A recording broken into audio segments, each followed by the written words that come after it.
Para akong tanga dito kasi habang nata-traffic ako, tawa ako ng tawa, mag-isa lang naman ako.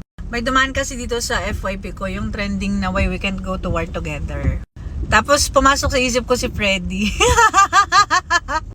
One time kasi sa bahay, ano na yun, mga 11 ng gabi ganun. Siyempre natutulog na si Freddy noon. Ako naman, gising pa. Tapos narinig ko nagtatahulan yung mga aso. Sobra-sobra yung tahol nila. Like parang may tao na hindi nila kilala. So lumabas ako. Chinek ko. Ang tapang ko rin yun. No? Chinek ko kung bakit sila tumatahol. Baka ako may magnanakaw, ganon.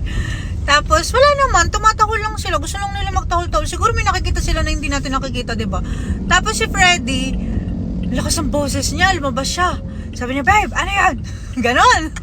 Ready to fight talaga siya. Tapos alam niyo kung ano nakakatawa doon. Lumabas kasi siya.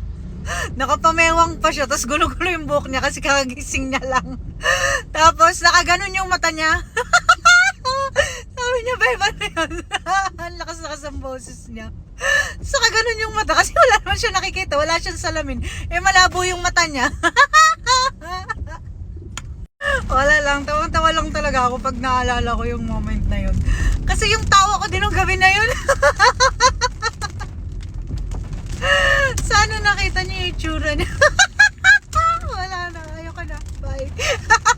Teka lang, sobrang saya ko. Baka mamaya hanapan niyo na naman ako ng mali, ha? Syempre, hindi ko naman pinagkatawanan yung malalabo ang mata kasi ako din malabo yung mata ko. At syempre, thankfully, wala talagang magnanakaw nung time na yun or walang masamang tao na pumasok sa bahay namin. At sinabihan ko rin talaga siya noon, pagkatapos ng gabi na yon, na wag na niyang uulitin yon. Sa susunod, bago siya lumabas ng kwarto, kailangan kumpleto, may salamin. At magdala ng panghampas. Bye!